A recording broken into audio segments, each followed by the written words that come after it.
Eh, apa tuh? Oh, halo. Masih ada kelihatan handuk bentar. Udah kelihatan slide-nya belum? Slide-nya udah kelihatan belum? Halo adik-adik. Sudah, Pak. Oh, sudah. Berarti udah bisa kita mulai ya. Bentar nih, saya geser background. Ada handuk pula. Bentar-bentar. Ini kayaknya mahasiswanya lagi no responding nih, Pak.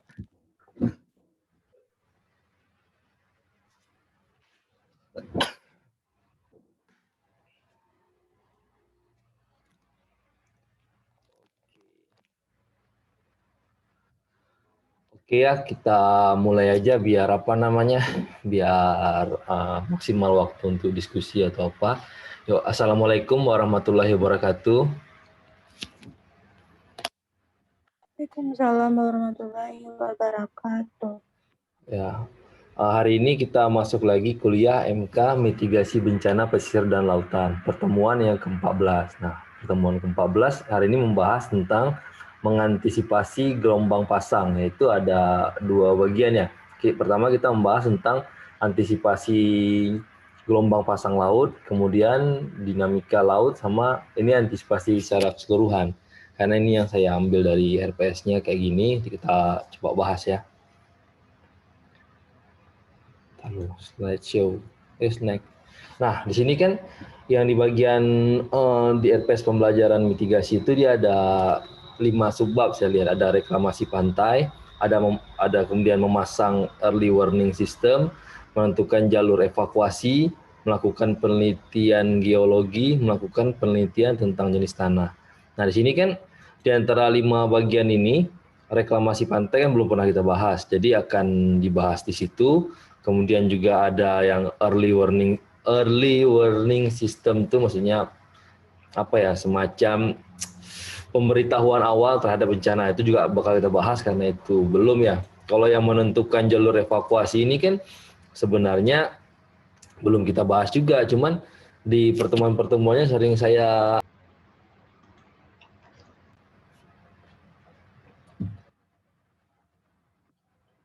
belum baru mulai dah kayak gini sinyal. Udah kelihatan lagi belum slide-nya? Atau kita nunggu sekitar 2 menitan ya, saya jelasin dulu ngomong, nanti kalau nggak nampak baru kita ulang lagi. Nah, di sini kan yang menentukan jalur evakuasi itu kan sebenarnya kita bahas di hari ini, cuman di pertemuan dari awal tuh saya sering cerita lah, maksudnya ini jalur evakuasi kayak gini. Jadi secara nggak langsung saya tuh udah menjelasin ke kalian tentang jalur evakuasi tanpa harus diceritakan dalam satu bab khusus. Kemudian kalau menentukan penelitian, parah kali ini sinyal. Baru mulai masalahnya, kalau udah agak lama entahlah.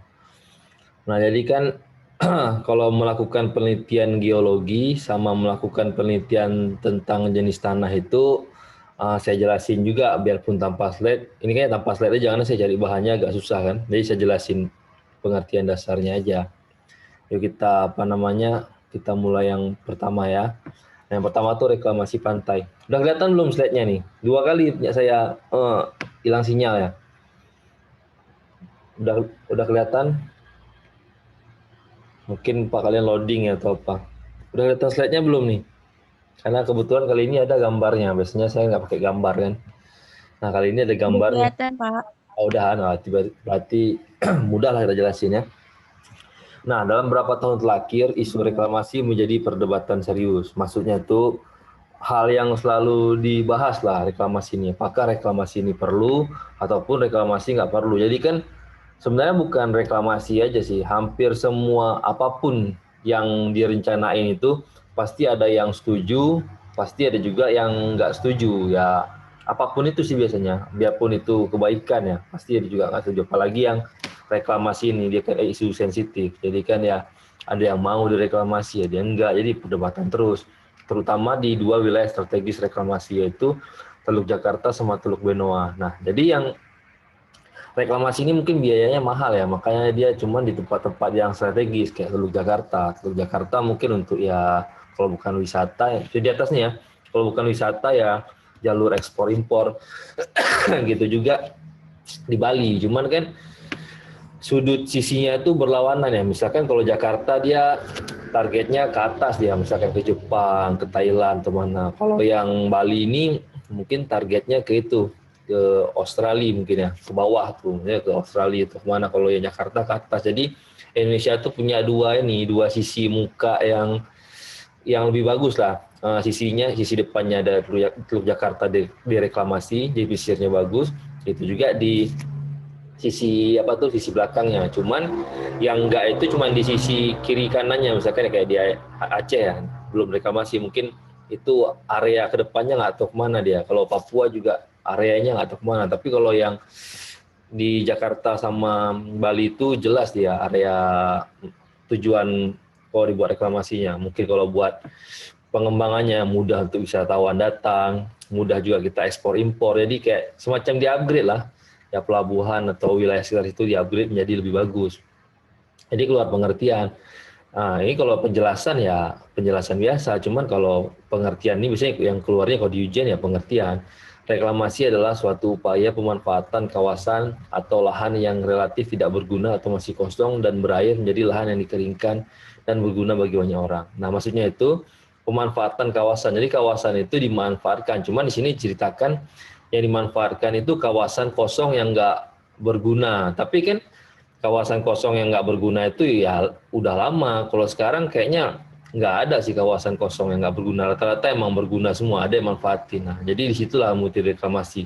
Cuman kalau sekarang wilayah yang sangat berpotensi untuk dijadikan mungkin tempat ya kayak pelabuhan, tempat juga wisata, itu yang mau direklamasikan. Jadi ibaratnya mereka keluarin modal dulu yang besar untuk biaya reklamasi, nanti baru dapat keuntungan dari upaya reklamasi itu. Ya keuntungannya dia kalau pemerintah ya dari pajak, tapi yang ambil untungnya ya masyarakat juga, walaupun itu lebih banyak pengusaha ya pengusaha resort lah, pengusaha wisata, pengusaha apa, mungkin kalian juga bisa ambil usaha mungkin ya usaha online atau apa, pokoknya bisa berpartisipasi sih sebenarnya orang-orang yang tinggal di situ kan.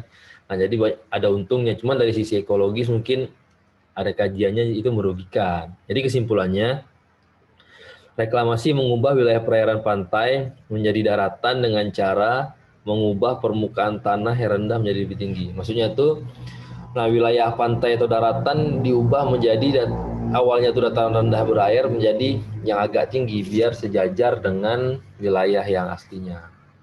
Nah, dampak positif reklamasi adalah terciptanya lahan baru bagi sebuah kota atau negara, pemekaran wilayah, tata daerah pantai, pengembangan wisata, dan lain-lain. Nah, maksudnya tuh tercipta daerah baru, dia kayak ini, dia kan di perairan tuh, ditimbun tanahnya, dibuat tanah baru. Ibaratnya kan suatu tempat mau dikembangkan, dia terbatas dengan laut, kita butuh tempat lagi di laut ini, perlu ditata. Nah, ditata kan ya tambah tanah atau tambah apa. Kalau yang kayak sekarang ini agak susah mungkin atau apa kan. Nah, ini dia hanya dibilang terciptanya lahan baru bagi sebuah kota atau negara untuk pemekaran wilayah, biar wilayahnya juga makin berkembang atau apa kan. Dan pengembangan wisata, ya pemekaran wilayah atau pengembangan wisata itu yang umumnya. Kemudian berdasarkan faktor ekonomi, reklamasi bisa membantu kualitas dan taraf hidup ekonomi masyarakat pesisir dan menambah lahan produktif. Nah, maksudnya itu menambah ekonomi jelas. Kalau si pengusaha kan dia ya pengusaha wisata ya ada untung lah misalkan dari sini gitu, juga orang yang jualan, warga situ dia mungkin nanti jadi pemandu wisata, ataupun negara dapat pendapatan dari transport kapal ya BUMN kayak Garuda tuh yang lain-lain tuh nyebut merek. Maksudnya dapat pesawat-pesawat terbang itu kan ada visanya ataupun ada apa, negara dapat dari situ. Itu juga ada orang jual cenderamata. Pokoknya kalau ada suatu tempat yang dijadikan tempat berkumpul orang itu juga wisatawan ataupun kerja, dia pasti ada untungnya. Nah, jadi sedangkan berdasarkan pendekatan lingkungan, nah jadi itu keuntungan dari ekonomi ya. Kalau keuntungan dari ekologi atau lingkungan, dia ini bisa mencegah abrasi. Karena kan setiap daerah itu biasanya kalau yang daerah yang pantainya arus deras, dia akan terkikis kayak gini, kayak ada erosi pantai. Tapi kalau dia arusnya ringan, dia semakin tebal ya pesisir pantainya, jadi kayak ada sedimentasi. Jadi permukaan pantainya bertambah itu kalau yang perairannya harus pelan, tapi kalau yang arus deras dia erosi. Makanya yang erosi ini kalau dia ada reklamasi nggak separah ini, dia bakal ada lagi tanahnya, nggak tergurus kayak gini. Kalau gini kan bisa termakan terus jalannya. Kemudian selain dampak positif ada juga dampak negatif. Nah itulah yang menyebabkan nggak semua orang setuju. Ada yang setuju tadi ya pengusaha lah pastinya, pengusaha ya. Ada warga-warga dekat situ mungkin setuju ya. Tapi warga dekat situ yang kira-kira dia mau jualan atau mau apa. Tapi kalau yang cari ikan ya susah lah. Yang tempat yang awalnya air dijadikan tanah ya. Nggak bisa lagi dia mancing atau cari ikan. Nah, dampak negatifnya itu pencemaran laut. Pencemaran laut itu maksudnya ya kalau bukan tanah pasir tadi yang larut di perairan, mengganggu terumbu karang atau apa. Dan di situ juga bakal ada kegiatan manusia kan. Kalau ada kegiatan manusia ya pasti ada pencemaran. Nah, itu maksudnya poin 1 kan. Kalau yang poin 2 berpotensi mengakibatkan sedimentasi tanah dan laut. Ya, maksudnya tuh jadi ini nanti jadi banyak pasir-pasirnya tuh kan waktu kena air tuh dia kayak saya bilang tadi kena karang, kena apa mengganggu ini kehidupan terumbu karang. Kemudian juga terjadinya perubahan hidrosionografi ya. Ini semacam siklus oceanografi, siklus perairannya pasti terganti itu. Berubah lah yang awalnya dia mungkin arusnya ke sini, mungkin jadi arusnya ke tempat lain. Habis itu juga gara-gara adanya pasir atau limbah jadi jadi beda lagi itu kondisinya.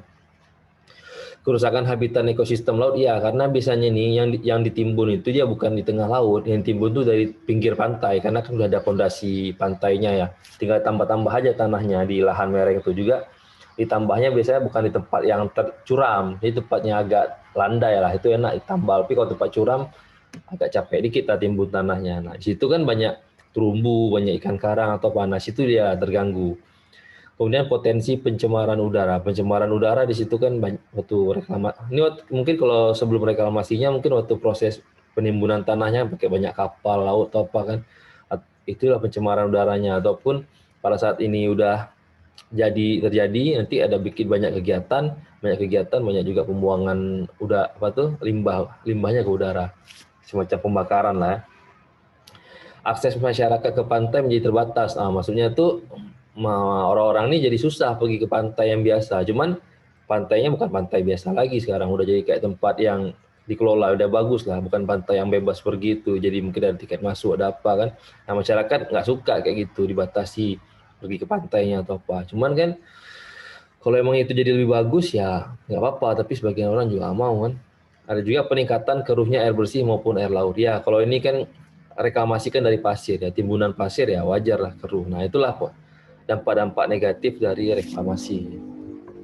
Nah ini gambarannya ya, yang gambar atas nih kan taruh pasirnya, tapi dia di perairan yang nggak dalam, yang airnya dikit. Nah, jangan bukan di laut. Makanya reklamasi itu nggak ada di tempat yang laut lepas sama yang arus besar, karena nanti bakal larut takutnya pasirnya. Nah ini proses-prosesnya, ini yang proses taruh pasirnya atau apa ini yang sebabkan polusi pencemaran perairan yang reklamasi. Ini juga gambar waktu udah jadinya. Nah ini kan kalau kita lihat sampingnya tuh dia kan ada nampak putih-putih nih. Putih-putih ini nih semacam bagian pulau yang terendam air, cuman dia tuh terendam airnya nggak begitu dalam, masih bisa kita pijak lah. Nah di sini yang bagian itu direklamasi. Jadi kan yang basah-basah dikit tuh ditimbun tanah jadi keras, jadi bangunan baru. Tapi bukan yang laut biru nih. Laut biru nih agak susah direklamasi. Taruh pasir ya, tenggelam lah pasir-pasirnya. Tapi kalau yang masih tipis-tipis ini masih bisa dia. Karena lewat bagian reklamasi ini masih ada tempat yang masih ada karangnya, entah ini masih ada tanahnya. Jadi aman lah kalau di situ direklamasi. Kemudian ini contoh-contoh negara yang melakukan reklamasi ya. Pertama tuh Singapura, ini tempat yang kayaknya entah pemerintahnya setuju, masyarakatnya setuju, ya dilanjutkan ya. Nah, negara terkecil di semenanjung Asia Tenggara ini merupakan salah satu wilayah terus memperluas wilayahnya melalui pendekatan reklamasi. Kalau mereka mungkin kan wilayahnya kecil, sementara kan penduduknya bertambah terus, jadi kan agak padat atau apa ya. Udah kita reklamasikan aja, nanti orang-orangnya tinggal di apartemen atau di mana kan. Jadi tujuannya untuk itu. Tujuan utamanya itu untuk menambah lahan produktif yang bersifat mendapat keuntungan maksimal. Maksudnya ya bukan untuk wisata, ya untuk tempat tinggal mereka, tempat usaha. Dengan adanya reklamasi, Singapura telah memiliki master plan jangka panjang hingga 50 tahun mendatang. Batuk pula.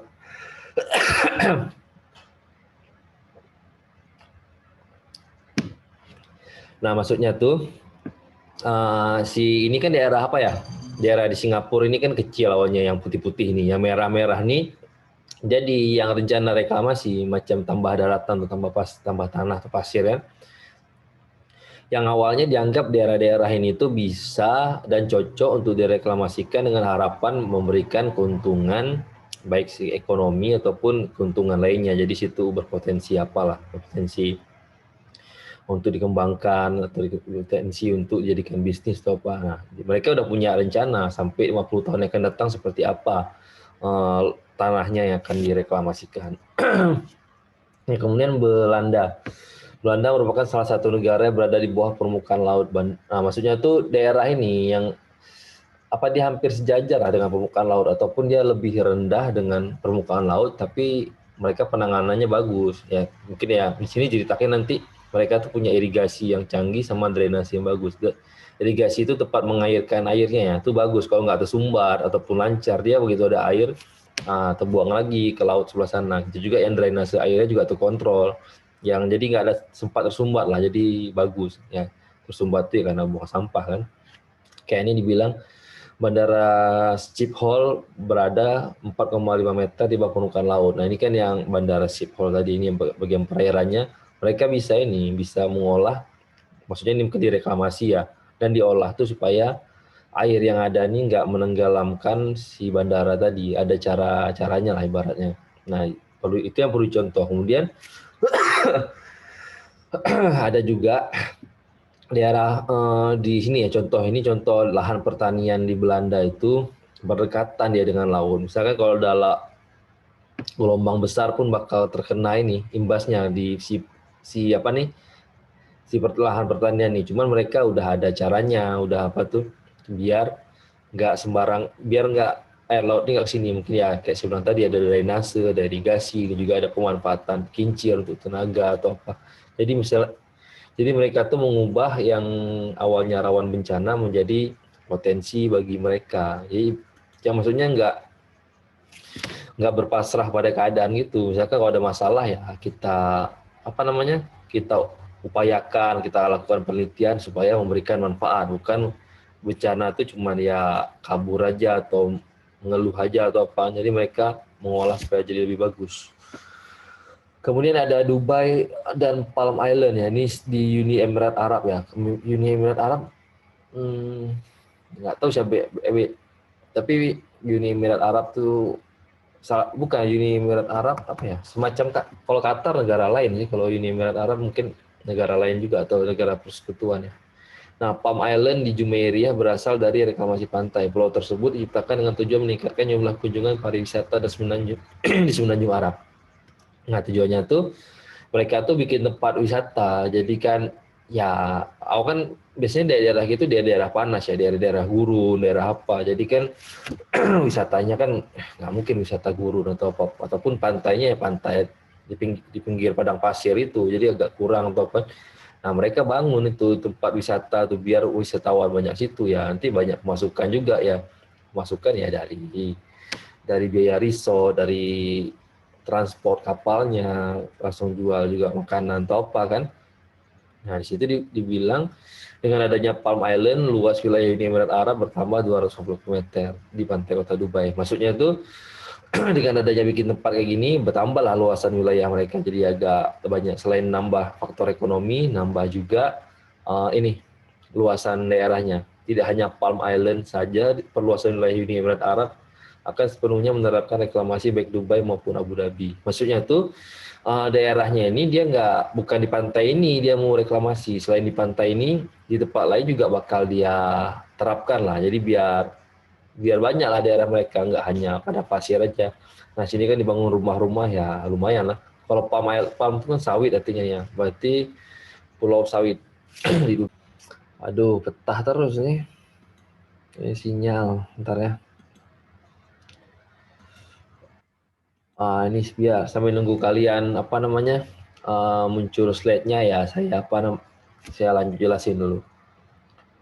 Internet unstable, aduh parah. Kemudian tadi Dubai udah ya, sekarang di Korea. Nah, Korea itu kan mereka menerapkan juga tuh reklamasinya. Contohnya di daratan Songdo, ini semacam satu daratan ya. Di semenanjung timur Laut Korea, luas wilayah reklamasi ini mempunyai luas keseluruhan sebesar 38.000 hektar yang terdiri dari 3 zona resort, bandara internasional, dan kawasan industri. Nah, jadi di Korea ini lebih luas lagi dia. Kalau 38.000 hektar itu luas sekali, cuman dibagi dia ada zona wisata atau resort, bandara, dan kawasan industri. Biasanya paling yang luas tuh kawasan industri, baru nanti ada tempat wisata. Kalau bandara dia nggak luas sekali lah dibandingkan 38 hektar tuh kan. Keberhasilan reklamasi ini dibuktikan dengan kesuksesan Bandara Internasional Incheon sebagai salah satu lintas udara yang strategis dunia. Nah, maksudnya tuh mereka ini bandara yang sering dilalui lah, atau bandara yang sering aktivitasnya sering, tapi dia berdasarkan dari tempat reklamasi. Jadi tempatnya ini membuktikan kalau reklamasi ini bagus. Jadi dia memanfaatkan kendala-kendala yang ada di perairan itu dengan suatu peluang. Misalkan sering-sering terjadi pengikisan pantai ataupun gelombang-gelombang besar, tapi dia bikin tempat yang untuk amannya itu direklamasi. Kemudian di Jepang nih juga dia pernah melakukan reklamasi di wilayah Kansai di Kyoto. Tujuan reklamasi tersebut untuk kebutuhan logistik. Maksudnya kebutuhan logistik di bandara tuh ya mereka buat ini pesan kebutuhan makanan dari luar ya, datang dari kapal, dari pesawat. Nah, di situ melalui bandara di wilayah reklamasi ini. Nah, jadi kan misalkan mereka ya supaya rakyat tidak kelaparan. Jadi mengusahakan suatu potensi reklamasi ini dengan meminimalisir terjadinya bencana di ekosistem perairan. Jadi misalkan nanti ada kerusakan perairannya, tapi itu tidak sebanding dengan manfaat yang dapat terima. Mungkin di sini juga ada disurvei juga, ini bukan daerah karang, bukan daerah yang udah pas lah. Jadi yang bisa menguntungkan, tidak hanya merugikan. Luas wilayah reklamasi tersebut terdiri dari 10 km kuadrat ataupun sekitar 10 hektar ya, yang sudah diperhatikan dari segi dampak lingkungan dan penerapan rekayasa teknologi. Sudah mereka simulasikan. Jadi misalkan kalau dibangun ini seperti apa. Jadi kayak ada simulasi 3 dimensi dulu sebelum melakukan reklamasi tadi. Biasanya pakai sistem modeling dinamik tuh. Ada nanti kalau kayak mana nanti misalkan kalau ada banjir kayak mana, kemudian juga terumbu karangnya nanti kayak mana, orang nelayannya juga dari mana nangkapnya, udah dibuat skenarionya, baru dipublikasikan kepada masyarakat, baru nanti disetujui. Nah, barulah akan dibuat tempat reklamasi. Nah, kemudian dapat disimpulkan jika penerapan reklamasi tidak hanya faktor keuntungan maupun komersial saja, namun juga penerapan sistem berkelanjutan. Nah, jadi bisa dijelaskan bahwasanya kalau orang reklamasi itu bukan cuma cari untung aja, bukan untuk ekonomi aja, tapi juga buat penerapan sistem berkelanjutan. Jadi untuk jangka panjang juga, jangka panjang nih mau dibuat apa daerah sini, perkembangan ekonominya seperti apa, perkembangan lainnya seperti apa. Jadi ya banyak lah. Ini masih nampak nggak slide-nya nih? Tadi terpecah karena hilang koneksi. Masih nampak nggak?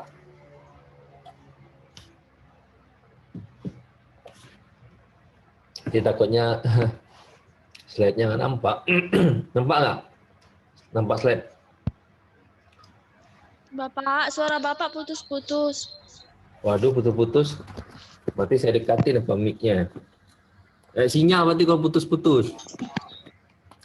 Nah, sekarang lanjut memasang early warning system. Maksudnya tuh memasang sistem deteksi bencana secara dini, lebih cepat lah. Pada prinsipnya TWS ini disingkat ya, singkatan dari Tsunami Early Warning System, untuk tsunami yang dibangkitkan oleh gempa dasar laut maupun karena vulkanik di laut. Nah, di sini maksudnya tuh untuk menciptakan suatu alat, bukan alat sih, sistem tuh banyak peralatan. Kalau alat tuh satu, tapi kalau sistem alatnya ada banyak. Yang untuk mendeteksi tsunami itu yang berdasarkan dari gempa sama tsunami yang disebabkan oleh gunung meletus, gunung api lah atau apa. Hanya saja yang membedakan adalah jenis dan penempatan sensor untuk mendeteksi adanya gerakan material di dasar laut yang dapat mengakibatkan tsunami. Jadi di sini ada perbedaan. Karena kan dua tujuannya, untuk mendeteksi gempa dasar laut sama gunung api di laut yang meledak tuh kan. Nah, di situ kan yang mengakibatkan tsunami. Cuman kalau dasarnya beda, yang satu karena pergeseran lempeng atau gempa, satu lagi gunung api.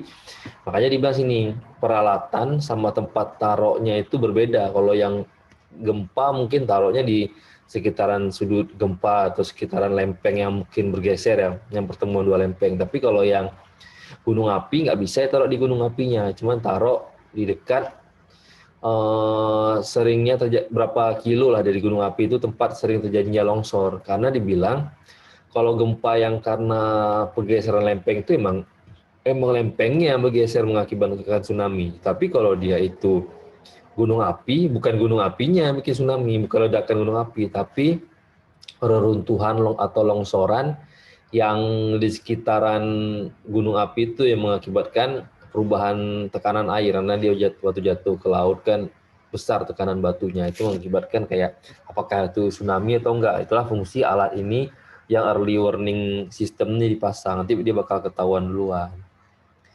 Nah, sensor ini untuk mendeteksi perubahan muka air laut. Nah, jadi kan nanti kan diketahui permukaan air laut udah bertambah kah atau berkurang. Kalau berkurang nggak apa-apa. Berkurang sih nggak apa-apa. Cuma kalau berkurangnya tiba-tiba berarti kan kayak menciut dulu dia, baru dia besar lagi. Nah, cuman kan kalau dia mendeteksi air laut, berarti ada juga alat yang bisa mendeteksi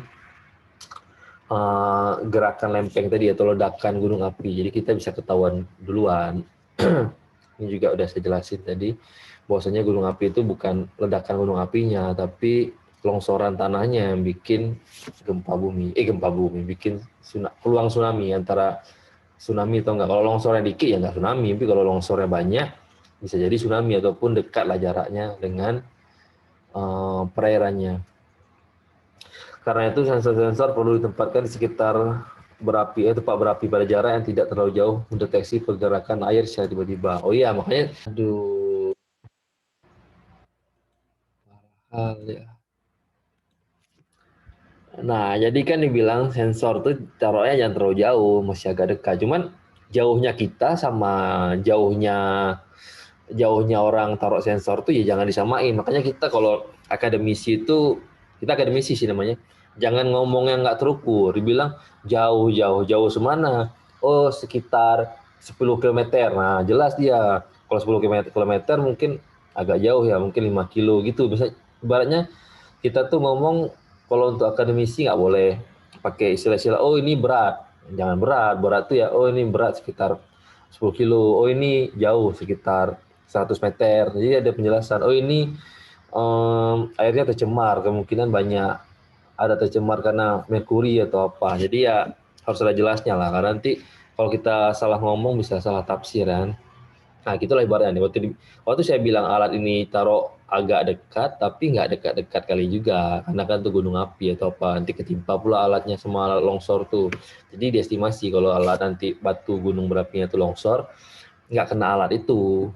Ya, tapi masih terasa dampak tekanan airnya terasa. Waktu batu itu jatuh kan airnya pasti tergeser tuh. Bukan tergeser sih, bergerak lah. Nah, di situ dia taruh alatnya. Nanti dikasih kabar, oh di sini ada perubahan tekanan air, oh berarti ada jatuh batu. Ada sensor lain yang bisa mendeteksi gempa kan. Nah, dilihat di sensor permukaan airnya. Oh, ada penambahan permukaan air sekitar 1 meter. 1 meter mungkin nggak apa-apa, masih bahaya. Tapi tetap dikabari juga, nanti kita ambil kesimpulan sendiri, oh 1 meter, nggak bahaya. Ataupun, oh menaik nih permukaan laut sekitar 2 meter. Oh ya udah, siaga terus. Nah, kurang lebihnya kayak gitu. Tapi biasanya yang ambil keputusan itu mereka juga udah kasih kabar kalau 1 meter ya juga tetap waspada atau apa, kan bukannya kita ambil kesimpulan, udah mereka ambil kesimpulan. Slide-nya nggak bergeser ya. Oh ya, ini dinamika laut. Nah, dinamika tuh biasanya saya tanya ini dinamika itu apa? Dinamika itu ya perubahan, naik turun atau semacam perubahan lah, hal yang nggak tetap. Kayak orang kan sering bilang dinamika kehidupan ya. Maksudnya hidup tuh nggak gitu-gitu aja. Itu juga dinamika laut. Maksudnya laut nggak gitu-gitu aja, pasti ada perubahannya ya, dia banjir, dia tekanan air besar atau apa, jadi ya ada perubahan lah. Dinamika kawasan pesisir merupakan suatu perubahan yang terjadi pada ruang maupun waktu tertentu yang disebabkan oleh faktor tenaga dari dalam bumi. Nah, tenaga dari dalam bumi itu endogen tuh misalkan ya kayak tenaga lempeng tadi dia emang kan kayak gempa, cuman dia tuh tenaga juga namanya. Kalau nggak ada energi ya nggak bisa dia goyangin lempeng itu. Nah, ibaratnya gitulah. Dan tenaga dari luar bumi eksogen termasuk dalam hal faktor kegiatan manusia. Nah ini kegiatan manusia ini ya mungkin dia kayak lebih ini sih.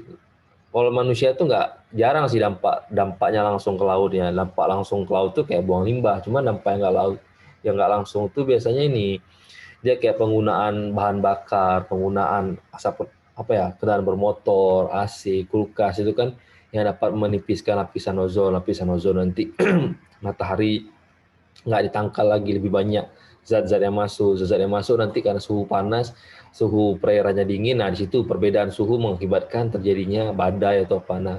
Sistemnya nggak dilihat langsung, tapi dia dari proses. Kalau yang bumi gitu, tapi kalau yang dari dalam bumi, kalau gempa langsung aja dia. Kalau gempa ya gempa aja gitu. Tapi kalau dari manusia ini nggak langsung dia. Itulah ibaratnya. Makin banyak pakai alat-alat yang bukan-bukan, ya nanti tipis lapisan ozon, nanti suhu nggak stabil bisa badai atau apa. Kurang lebihnya gitu. Dan banyak dampak-dampak lain. Itu mengakibatkan laut tuh gak gitu-gitu aja. Misalkan kayak tadi menipis lapisan ozon, kan perairan jadi panas, es mencair, permukaan laut jadi lebih banyak ya daerah-daerah yang rendah dengan permukaan laut jadi tenggelam. Maksudnya nanti makanya dia bilang, oh daerah ini bakal tenggelam entar lagi berapa tahun lagi karena permukaan air laut meninggi. Nah dari apa? Karena ada teori sebelumnya permukaan laut kan nggak tinggi dia. Dari dulu segitu-gitu aja, air yang masuk, air yang keluar segitu aja, cuma putar-putar aja dalam bumi. Cuman yang bertambah itu ya gunung es yang mencair biasanya. Nah, gunung es itu besar, jadi banyak lah airnya. Itulah kurang lebihnya. Apa sih yang WA terusnya? Berbagai kegiatan manusia berkembang di kawasan pesisir baik untuk kegiatan pertanian, pemukiman atau pengembangan rekreasi. Oh, gitu. Nah, kemudian ada kondisi iklim Indonesia El Nino dan La Nina. Ini El Nino dan La Nina ini semacam apa ya? Kayak bencana ya. Bisa dibilang bencana di perairan, cuman di sana sebutnya El Nino dan La Nina. Kalau tempat kita nggak tahu saya disebutnya apa. Jadi waktu S2 waktu dibilang El Nino La Nina ini apalah nih maksudnya, kok apa nih bencana luar dibawa ke sini. Nah, karena bencana ini sering terjadinya di luar, di daerah Samudra Pasifik ya, di sebelah timurnya itu kan orang-orang Amerika Selatan. Amerika Selatan kan banyak ada jajahan Spanyol atau apa. Jadi mereka penamaan Spanyol. Jadi ya karena kita berada satu garis tarik lurus, satu ekuator sama mereka, kita juga kena dampaknya karena bencana ini satu tarik garis lurus tapi sering terjadi di bagian Pasifik sana. Jadi waktu ada bencananya tuh ya tetap pakai penamaan mereka ya El Nino dan La Nina. Di kita ya musim banjir, musim kemarau, musim apa. Jadi ya jarang sih kita dengar El Nino dan La Nina tuh. Cuman coba saya jelasin aja ya. Pengertian El Nino dan La Nina. El Nino merupakan bahasa Spanyol berarti anak laki-laki. Ya, saya sering dengar tuh El Nino tuh. Fenomena alam dan bukan badai. Dia bukan badainya ya. Ini lebih ke misalnya kekeringan atau air yang dingin atau sering hujan. Fenomena ini secara ilmiah diartikan dengan peningkatan suhu muka laut di sekitar Pasifik Tengah dan Timur. Peningkatan suhu ini di atas rata-rata sepanjang garis ekuador. Nah, maksudnya itu di sini kan diumpamakan sama mereka, dikasih nama El Nino dan La Nina. El Nino kan laki-laki, La Nina perempuan. Kalau laki-laki ini identik dengan gesit, lasak ya, maka dia makan kalau yang suhu panas atau kemarau itu El Nino, dia laki-laki. Kalau perempuan tuh yang hujan atau dingin lah. Dari umpamanya udah kayak gitu juga. Makanya jangan salah umpamain. Kemudian terjadi di daerah Pasifik tuh Tengah dan Timur. Nah, masalahnya kalau dari peta ini tengah tuh emang terjadinya di tengah di awalnya ada perbedaan suhu. Dan timur itu daerah orang Amerika Selatan, karena kita kalau dari peta tuh terjadinya di barat, sementara dibilang sini terjadi di sekitar tengah dan timur. Jadi satu area sama kita, daerah Asia di tengah Samudra Pasifik sama Eropa Pasifik Timur, Amerika Selatan itu yang terjadinya tuh di Amerika Selatan sama Tengah kita kena dampaknya aja karena berada dalam satu garis lurus, tapi tidak dampak yang bahayanya. Adalah dampak-dampaknya, cuman yang nggak bahaya kali. Cuman kalau kalian tinggal di mungkin ya kalau ada rezeki, kalau ada apa mungkin kan ikut ada macam pertukaran pelajar ataupun ada pertukaran prakerja atau pekerja dilatih di luar, pas kalian tinggal di Samudra Pasifik tuh, barulah kalian tahu ada El Nino dan La Nina tuh. Tapi kalau kalian cuma di sini ya nggak ada sih, itu jarang. Sedangkan El Nino, La Nina maksudnya nih, adalah kondisi di mana suhu permukaan laut mengalami penurunan. Penurunan suhu ini terjadi di kawasan timur ekuator di Lautan Pasifik. La Nina artinya anak perempuan bahasa Spanyol. Nah ini ada petanya kan, bisa kalian lihat kan, Samudra Pasifiknya tuh terjadinya bukan secara luas, terjadinya satu garis lurus saja, satu garis lurus sama kita. Karena di sama-sama ekuator. Ekuator kan daerah yang perairan yang hangat ya. Meskipun sama-sama perubahan suhu di permukaan laut, El Nino dan La Nina memiliki perbedaan. La Nina terjadi selama 6-7 tahun sekali, sedangkan El Nino rata-rata 4 tahun sekali. Nah, berarti kan yang ibaratnya ya, yang curah hujan tinggi itu terjadinya tuh ya 6-7 tahunan sekali, tapi kalau yang El Nino tuh 4 tahunan sekali lah, yang suasananya yang kering itu kan. El Nino berlangsung menjelang akhir tahun, tepatnya menjelang bulan Desember. El Nino diketahui lama periodenya. Jadi ceritanya tadi kan El Nino tuh kayak kemarau atau panas ya. Cuman terjadinya di Desember. Kalau Desember kan tempat kita kan sering hujan ya. Nah berarti kalau di saat tempat kita Desember itu jarang hujan, malah panas, itulah terjadi El Nino tadi. Dan kalau tempat kita misalkan El Nino tuh kalau kita kasih berat lah, beban bencananya 100%. Di tempat kita tuh paling ya 25%, 75% tuh di daerah Pasifik Timur tuh, di Amerika Selatan tuh. Nah, di situ mereka lebih terasa dampaknya. Jadi Pak kita paling ya kayak panas dikit atau kekeringan lah sebentar. Yang awalnya dia musim hujan, tapi terjadi di musim hujan lah. Kekeringan terjadi di musim hujan, makanya kita bisa terasa bedanya. Harusnya ini musim hujan, tapi kenapa kering? Oh, ini berarti lagi terjadi El Nino tadi. Nah, La Nina tidak bisa dilihat secara kasat mata, berbeda dengan El Nino yang bisa diketahui secara kasat mata. Iya. Ini mungkin ceritanya maksudnya dari sisi Indonesia. Kalau dibilang La Nina tuh nggak bisa dilihat secara kasat mata. Sementara kan itu perubahan suhu air memang nggak bisa dilihat. Kalau hujannya bisa dilihat. Cuman dibilang nggak bisa dilihat karena pada saat bulan Desember itu, nah kita juga hujan. Kita lagi hujan ya, muncul hujan yang lebih dingin ya, biasa aja. Tapi kalau yang El Nino ini kita harusnya hujan, tapi kita malah panas atau kering. Nah itu terasa dia. Maksudnya apa tuh? Perubahannya, ataupun bisa dilihat lah tingkat kekeringannya. Dampak El Nino dan La Nina. Adanya La Nina dan El Nino berdampak pada Indonesia. Mengutip pada laman, kalau laman itu bukan koran ya, semacam website. Laman Pusat Krisis Kementerian Kesehatan Republik Indonesia, dampak yang ditimbulkan dua fenomena ini berbeda.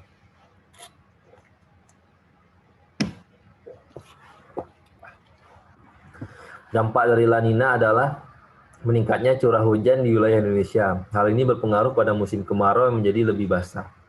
Nah, berarti ini kalau tadi kan El Nino terjadinya Desember, di musim yang pasti hujan. Cuman kalau yang di La Nina ini nggak tetap terjadinya. Misalkan dia terjadi di bulan 2 atau bulan-bulan 10, dia kan juga masih musim hujan ya. Ataupun di bulan berapa musim kemarau. Nah, jadi dia musim kemarau tapi ada curah hujannya tinggi. Ini kenapa nih? Harusnya musim kemarau kok ada hujan tinggi? Mungkin lagi terjadi fenomena La Nina itu. Kalau di kita nggak pengaruh, tapi kalau di mata kuliah saya yang perubahan iklim, dia kalau orang mencari ikan atau apa dia berpengaruh sih. Yang mencarinya di Samudra Pasifik. Tapi kalau mencarinya bukan di daerah situ yang nggak kena sih. Tingginya curah hujan menyebabkan beberapa daerah banjir. Daerah yang mengalami banjir biasanya memiliki daerah resapan yang rendah. Nah, daerah ini kan kayak saya bilang tadi, di daerah yang harusnya nggak banjir, tapi sering hujan bakal banjir juga karena resapannya nggak bagus. Tapi di daerah tadi kayak di Belanda, mereka kan tinggal di lebih tinggi pun permukaan laut dari daerah mereka. Cuma mereka kan bukannya kita jarang dengar mereka banjir karena kita nggak baca, bukan karena kita nggak baca koran mereka ya. Jadi kan mungkin terdengar juga dari berita-berita web atau apa, memang banjir mesti dikabari di TV. Mereka agak jarang terdengar kasus banjir itu karena mereka resapan airnya bagus. Jadi kalau ada air masuk berlebih, segera dikeluarin. Jangan kalau tersumbat, kalau resapan air nggak bagus ya, mengendaplah air itu. Kalau terlalu banyak, penuh, banjirlah dia. Kemudian El Nino mendatangkan dampak yang berkebalikan dengan La Nina. Curah hujan saat El Nino akan berkurang tergantung intensitas El Nino. Imbasnya akan terjadi kekeringan panjang di beberapa wilayah Indonesia. Nah itu dia. kalau terjadi kekeringan yang secara panjang kali mungkin lagi terjadi El Nino tadi. Cuman El Nino kan dia nggak saya tebak. Cuman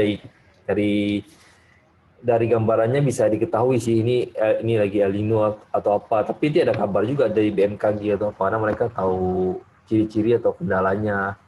Kemudian saat kemarau panjang, kebakaran hutan menjadi sering terjadi karena dedaunan mengering. Maksudnya kenapa sih hutan tuh bisa terbakar sendiri pada saat kering ya? Itu dia mungkin kayak sistem kaca pembesar. Kalau kaca pembesar di kertas atau di daun kering, dia biasanya terbakar juga. Mungkin hutan terbakar itu juga karena terlalu panas, ada daun kering, ya terbakar dikit-dikit, terbakarlah semua menyebar. Mungkin bisa terjadi karena faktor itu. Tapi yang umumnya kalau terbakar pasti ada yang terlalu api kan. Tapi ini sistemnya kayak kaca pembesar tuh dipanasin, terbakar sendiri. Oke, materi hari ini udah habis. Kalau ada yang mau bertanya silahkan ya. Silahkan bertanya sambilan saya ngabsen ya.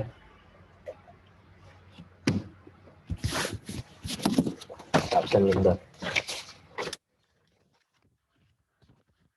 Lucy ada nggak? Lucy. Sambil nunggu cek yang lain dulu ya. Lucy, Anita ada. Anita, Ricky ada tadi. Sophie ada. Listi saya nggak lihat ya. Ahmad ada bentar. Ada, Pak. Siapa Listi? Oh ada ya. Tadi saya nggak scroll karena jaring. Iya karena yang di atas ini 4 biji muncul. Sophie tadi siapa? Si Firman sama Anita. Di atas ya. Lucy udah muncul belum Lucy? Ini Nurafni ada tadi. Ya oke, ada muncul ya. Cepia ada. Mary ada. Si Pojan. Firma. Pak, mau begini. Maliga ini ada ya? Maliga ini ada si Cut tadi ada Cut. Firman ada. Ini saya panggil yang saya nggak lihat ya. Si Lucy. Pak, saya ada, Pak. Siapa tuh? Siapa? Saya banyak. Saya pun saya. Siapa nih masalahnya? Firma, Pak. Oh Firma. Oh iya Firma ada ya. Firma berarti belum nih Lucy, Haikal, Pojan, bertiga ya? Lucy, Haikal, sama Pojan. Mana? Ada nggak? Ada, Pak. Apa tuh? Oh, Pojan. Oh, Pojan ada. Berarti nggak ada Lucy sama siapa nih? Lucy sama Haikal ya? Mana nih Lucy dan Haikal? Ada yang lihat Lucy Haikal dan... emang nggak ada, Pak. Oh, Haikal nggak ada ya? Nggak Lucy ada di dia... dalam. Nggak ada dalam. Lu ada yang lihat Lucy nggak? Ada. Kalian ada scroll. Pak, Haikal kan, Pak. Nggak ada paket dia, Pak. Kemarin itu pun nggak masuk dia karena nggak ada paket, Pak. Waduh, kalau itu kata bilang juga saya. Maksudnya ada dispensasi harusnya kayak gitu karena kan ya gimana mau kita bilang dia mau kuliah tapi paketnya nggak ada. Ya, tapi ya boleh lah kita hitung. Kak Lucy juga nggak ada, Pak, di dalam. Kalau ya Lucy itu biasanya ada dia, cuman kali ini nggak tahu apa nggak ada. Mungkin saya cek HP, mungkin apa dia bilang atau apa kan? Karena saya nggak bisa cek HP karena kalau cek HP terbuka WA atau apa dia melemahkan zoom-nya nanti ya tahu sendiri lah lemah zoom tuh disconnect atau apa. Ada yang bertanya nggak nih? Kalau ada bilang ada, kalau nggak ada bilang juga nggak ada. Jangan ada yang mau bertanya malah diam. Itu saya suruh diam kalian semua. Itu baru kalian diam. Ini nggak ada suruh diam malah diam. Ada yang bertanyain? Oh siapa nggak ada ya Santika ya? Siapa lagi? Nggak ada, Pak. Nggak ada lagi. Yang lain mana yang laki? Kalau ada bilang ada, nggak ada bilang nggak ada. Siapa nih? Yang laki ya. Oh Ricky, ini suara Ricky nih. Saya lagi scroll ke bawah nih. Suara Ricky nih. Nggak ada. Oke Ki. Ada yang lain nggak? Si Ricky bilang nggak ada. Ada yang lain? Mana ya? Oh, si Ahmad, Ahmad Basirin kok. Oh, ada caption. Ada yang bertanya nggak nih si Ahmad? Atau nggak ada nih? Tunggulah kayaknya nggak ada. Oke deh. Sekian dulu materi hari ini. Semoga materinya bermanfaat dan dapat diterapkan di kehidupan sehari-hari. Sekian dari saya. Saya juga mohon maaf apabila ada kesalahan. Sampai bertemu lagi di pertemuan Jumat depan ya. Jumat depan nggak tanggal merah kan karena pertemuan terakhir sebelum persiapan UASnya. Oke deh. Sekian dari saya. Assalamualaikum warahmatullahi wabarakatuh. Waalaikumsalam Parah. warahmatullahi wabarakatuh.